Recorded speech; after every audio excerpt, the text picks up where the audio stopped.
वर्तमान प्रधानमंत्री ने पहले ही ट्वीट तैयार करके रखा होगा, क्योंकि जिस व्यक्ति का 4 जून को जाना अभी तय हो गया है, उन्होंने ही ये सब साजिश रचाई है, ये एग्जिट पोल मैनेज किया है। और ये जो आंकड़े हैं और जो वास्तविक परिणाम आने वाले हैं 4 तारीख को, ये जमीन आसमान का फर्क होगा। ये सब एक मनोवैज्ञानिक खेल है हमारा हौसला कमजोर करने के लिए। पर इंडिया जनबंधन को मैं कहता हूं, विश्वास के साथ कह सकता हूं, और कल सारी पार्टियों की बैठक भी हुई और वहां आंकड़े पर विश्लेषण हुआ। 295 सीटों के कम इंडिया जनबंधन को आना बिल्कुल असंभव है। यानी कि हमें 200 मिनिमम, न्यूनतम तरीके से हमें 295 सीटें मिलेंगी। और ये एग्जिट पोल पर विश्वास रखना मैं समझता हूं बिल्कुल गलत है। ये सब कठपुतलियां हैं और कठपुतली के मास्टर जो बैठे हैं, इन्होंने ये सब करवाया है। अरे निवर्तमान गृह मंत्री 150 डीएम और कलेक्टर से बात करते हैं, ये क्या गैर संवैधानिक नहीं है? एक दिन पहले, 2 दिन पहले, चुनाव के नतीजे आने के 2 दिन पहले निवर्तमान गृह मंत्री सारे 150 डीएम और कलेक्टर से बात करते हैं। क्यों इन्होंने बात की? तो ये सब दबाव लगा रहे हैं, एक माहौल पैदा कर रहे हैं कि हम आने वाले हैं, हम आने वाले हैं, हम आने वाले हैं। पर हकीकत यह है कि वो जाने वाले हैं, जाने वाले हैं, जाने वाले हैं। 295 का सब जो आंकड़ा दे रहे हैं आप लोगों ने ये क्या पूरी सारी पार्टियों ने मिलकर कंसोलिडेट करके बनाया है इसका? सारे पार्टियों, सारे नेताओं ने राज्यवार सीटों का विश्लेषण किया। अरे एग्जिट पोल में देखिए ना, कुछ ऐसे राज्य हैं जिनका 4 सीट है, कुल मात्र 4 सीट है, और वहां 6 सीट दिखा रहे हैं एनडीए को। ऐसे कई राज्य हैं जितना सीट है, सीट से भी अधिक एनडीए को मिल रहा है। तो और हम आज चुनाव आयोग को भी जा रहे हैं। पोस्टल बैलेट को लेकर एक विवाद खड़ा हो गया है, क्योंकि जो नियम के अनुसार पोस्टल बैलेट की गिनती होनी चाहिए, वो हमें गुंजाइश नहीं दिखती कि वो होगी। तो हम चुनाव आयोग को भी शिकायत करेंगे। हमने 117 शिकायतें की हैं चुनाव आयोग को, 14 शिकायत सिर्फ निवर्तमान प्रधानमंत्री के खिलाफ, पर उस पर कुछ कार्रवाई नहीं हुई है। पर मैं ये कहूंगा, आज 2 तारीख है, 4 तारीख को जब परिणाम निकलेंगे, एग्जिट पोलों का पूरा बदनाम होगा। सर, इसके अलावा आपने ट्वीट किया और आपने कहा मास रिगिंग हो रही है। अजय माकन जी के ट्वीट को आपने कोट करते हुए कहा मास रिगिंग हो रही है। अजय माकन भी कुछ इंडिकेट कर रहे हैं कि काउंटिंग एजेंट्स को बिल्कुल काउंटिंग एजेंट को वहां उपस्थित नहीं होने दिया जा रहा है, उनको भगाया जा रहा है। क्यों ये सब हो रहा है? ये दबाव लगाया जा रहा है ना। और ये इलेक्शन आयोग, चुनाव आयोग बिल्कुल देख रही है, सुन रही, देख रही है, पढ़ रही है। सब लोग जानते हैं, पर सब लोग चुपचाप है, सब लोग डरे हुए हैं। ये धमकी, ये देखिए, ये निवर्तमान प्रधानमंत्री और निवर्तमान गृह मंत्री शासन करने का क्या सिद्धांत है? धमकी दो और शासन करो, डराओ और शासन करो। यही तो कर रहे हैं, क्योंकि उनका जाना तय हो गया है, इसमें कोई 2 राय नहीं है। कर्नाटक में जो उन्होंने एग्जिट पोल दिखाया है, हम हंसते हैं इसको देखकर। कोई भी व्यक्ति जो कर्नाटक की राजनीति जानता है, मैं कर्नाटक से हूं, मैं सांसद हूं, राज्यसभा का सांसद कर्नाटक में, मैं जानता हूं जमीनी स्थिति क्या है। हमने भी पोल करवाया है वहां, और जो एग्जिट पोल दिखा रहे हैं, हंसने की बात है। तो ये बिल्कुल साजिश है। एग्जिट पोल जो करवाया गया है इस बार, इस पर कोई विश्वास नहीं कर सकता। हमारे कार्यकर्ताओं का मनोबल गिरा नहीं है, हम डरे नहीं हैं। हमको धमकाया जा रहा है, पर हम धमकी में नहीं आएंगे।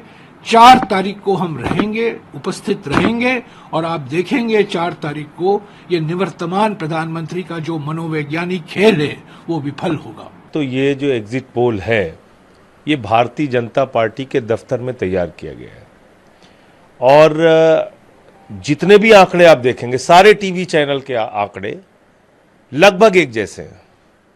अब कौन यकीन करेगा कि 34% वोट शेयर बीजेपी को तमिलनाडु में मिल रहा है? कौन यकीन करेगा कि 0 से 2 सीट आम आदमी पार्टी को पंजाब में आ रही है? मतलब ऐसे आंकड़े आप दे रहे हो जिस पे लोग हंस रहे हैं। इसका मतलब आज आम आदमी पार्टी से सबसे ज्यादा नफरत किसको है? बीजेपी को है। बीजेपी ने अपने दफ्तर में बता दिया, भाई 0 से 2 सीट आएगी आम आदमी पार्टी की पंजाब में, लिख दो। वही एग्जिट पोल वाले लिख दे रहे हैं। तो मैं समझता हूं कि ये जो एग्जिट पोल है, ये बीजेपी के दफ्तर में बनाया गया एग्जिट पोल है, ये मोदी सरकार का एग्जिट पोल है।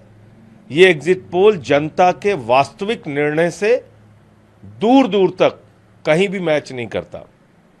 जो जनता का एग्जिट पोल है, जो अलग अलग पार्टियों के नेता आज इंडिया गठबंधन की बैठक में बैठ के बता रहे थे, जो आंकड़े उन्होंने दिए और जो हम लोगों ने जनता से सर्वे किया, 295 से ज़्यादा सीटें इंडिया गठबंधन की आएंगी और इंडिया गठबंधन की सरकार बनेगी देश के अंदर। बाकी एग्जिट पोल में अभी उन्होंने, किसी ने 350 दिया है, किसी ने 400 दिया है। मैं तो हैरान हूं कि सिर्फ 400 क्यों दिया। 700 सीट दे सकते थे बीजेपी को। अखंड भारत से उनकी 700 सीटें आ सकती हैं, पाकिस्तान से 100 आ जाएंगी, नेपाल से 50 आ जाएंगी, 50 अफगानिस्तान से भी मिलेंगी, 50 बांग्लादेश से मिल जाएंगी, 30-35 श्रीलंका से आएंगी, 20-25 थाईलैंड से आ जाएंगी, कुछ इंडोनेशिया से आ जाएंगी। पूरे अखंड भारत से 700 सीट दे बीजेपी को। एग्जिट पोल का मजाक बना दिया है आपने। भाई इसके पीछे की क्या वजह है? या तो आपने कोई बड़ी हेरा फेरी कर रखी है, उसको जस्टिफाई करने के लिए नंबर दिखा रहे हैं। क्या ये जो जितने भी एग्जिट पोल वाले हैं, इनको जनता के नब्ज का बिल्कुल अंदाजा नहीं है? पूरे उत्तर प्रदेश में मैं गया प्रचार के दौरान, महाराष्ट्र में गया, बिहार के आंकड़े सामने, मतलब झारखंड, कहीं भी आप चले जाओ, लोगों में गुस्सा है, नाराजगी है, महंगाई को लेके, बेरोजगारी को लेके, आरक्षण और संविधान को बदलना चाहती है बीजेपी, इस बात को लेके नाराजगी थी। और अब आपके आंकड़े कह रहे हैं कि साहब नहीं नहीं, सब तो एकदम बीजेपी की चारों तरफ बल्ले बल्ले हो रही। हमने तो आपको शुरू से कहा था कि ये सरकारी एग्जिट पोल्स हैं, ये वही बताएंगे जो सरकार चाहती है इन्हें बताना। इसको आप गंभीरता से लेंगे तो आप गलत करेंगे। इसको आप सिर्फ और सिर्फ मनोरंजन का एक स्रोत मानिए और एंजॉय कीजिए। 2004 को याद कीजिए, उसमें भी ऐसा ही हुआ था। 4 जून को हमें, जो कि जनता का पोल हमने किया है, हमें 295 सीटें हमारे गठबंधन को मिल रही हैं और वो स्पष्ट बहुमत है। सर, आप लोगों ने कहा था कि बीजेपी दक्षिण में साफ और इधर हाफ नॉर्थ इंडिया में, लेकिन नंबर ये दिख रहा है, और उस वक्त गृह मंत्री दावा कर रहे थे कि हम दक्षिण में भी कमल खिलाएंगे। कई ऐसे जो एग्जिट पोल्स हैं जो तमिलनाडु में, केरल में, तेलंगाना में तो सबसे बड़ी पार्टी कांग्रेस और बीजेपी को दिखा रहे हैं। अब कौन मानेगा बताइए? आप भी बहुत घूमे हैं दक्षिण में, मैंने आपको देखा। आप बताइए, कहीं भी तमिलनाडु में इनको कोई सीट मिल सकती है, या केरला में मिल सकती है, या कर्नाटक में बढ़ सकती है, या तेलंगाना में इतनी बढ़ जाएंगी कि नंबर 1 पार्टी हो सकती है? संभव ही नहीं है। तो बोलने दीजिए। मैंने कहा आपको मनोरंजन है, मनोरंजित होइए। सर, आखिरी एक और सवाल बहुत महत्वपूर्ण। प्रधानमंत्री ने ट्वीट किया और कहा कि जो पूरी तरीके से जो कास्टिस्ट, करप्ट और कम्युनिस्ट एजेंडा था, पूरा कम्युनल एजेंडा था, उसको धराशायी कर दिया जाता है। अब आप मुझे ये बताइए, एक व्यक्ति जो कहता है कि मैं ध्यानमग्न था 48 घंटे से, ध्यान के पश्चात इस तरह की बातें करता है, इस तरह की भाषा का उपयोग करता है। जब तक वो व्यक्ति या तो ध्यान नहीं कर रहा था या बहुत बौखला गया, जब से हमारा जनता का पोल सामने आया तब से वो बहुत बौखलाहट में है कि ऐसी बातें कर रहा है। अरे प्रधानमंत्री हो, एक ठहराव लाइए, शांत रहिए, 4 जून तक की इंतजार कीजिए। देखिए, एग्जिट पोल अद्भुत चीज है। हालांकि आप लोग भी जानते हैं कि कितनी दफा ये असफल हुए हैं, लेकिन एग्जिट पोल की पॉलिटिकल इकोनॉमी को देखिए तो उसमें खर्च बर्च बड़े लोगों का होता है, पीएमओ का होता है, कुछ चैनल्स का होता है। तो जाहिर है उनको उनके खर्च का उत्सव मनाने में हमें कोई दिक्कत नहीं। लेकिन हकीकत यह है कि ये व्यक्ति जिसका नाम तेजस्वी यादव, इसने प्रधानमंत्री जी की हवा टाइट कर दी। प्रधानमंत्री जी रोजगार पे नहीं बोले, ये रोजगार पे बोलते रहे। आर्थिक सामाजिक न्याय पे नहीं बोले, ये उस पर बोलते रहे। प्रधानमंत्री जी क्या बोले? भैंस, मंगलसूत्र, मुजरा। अगर उसके बाद भी वो फिर से प्रधानमंत्री बनते हैं तो मुझे तो चिंता होगी कि लोकतंत्र मेरा उतना स्वस्थ नहीं है जितना हम सोचते हैं। इसलिए मैं कह रहा हूं 4 जून का इंतजार किया जाए। क्या होता है एग्जिट पोल? बिहार के संदर्भ में 2 बार अब हमने देखा है, मुंह की खानी पड़ी सबको। तो वैसा ही कुछ होगा 4 जून को।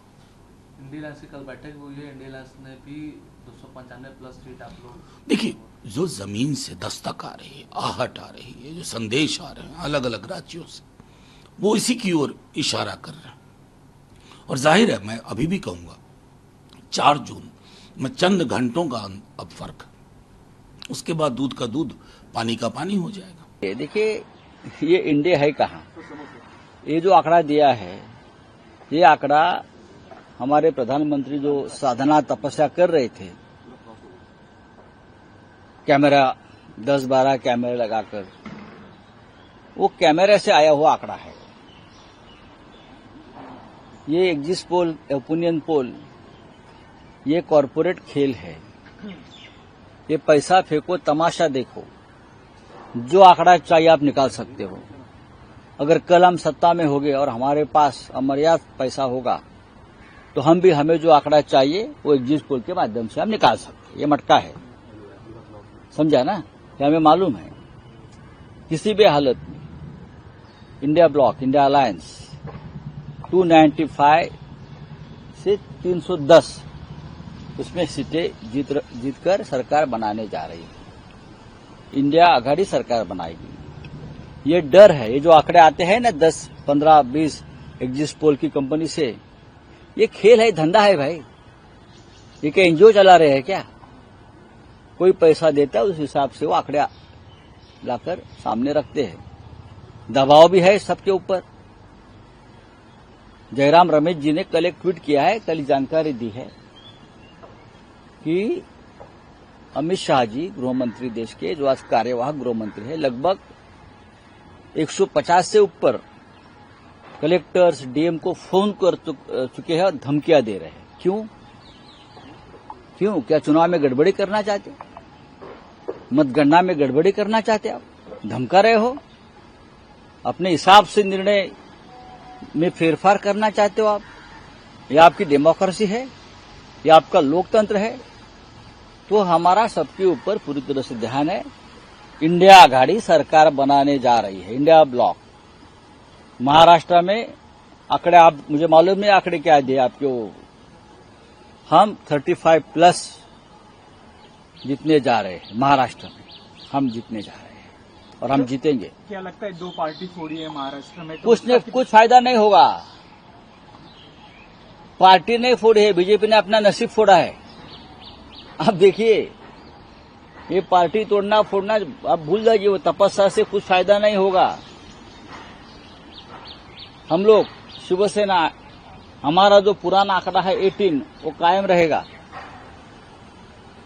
कांग्रेस, एनसीपी बहुत अच्छा परफॉर्मेंस करने जा रही है महाराष्ट्र में। उत्तर प्रदेश, कर्नाटक, बिहार, हरियाणा, दिल्ली में आपको बहुत अच्छे रिजल्ट इंडिया के लिए आपको दे देंगे। सर, क्या केजरीवाल को आज सरेंडर करना है? वो एक मुख्यमंत्री है, इस देश के चुने हुए मुख्यमंत्री है, बहुमत से चुने हुए मुख्यमंत्री है।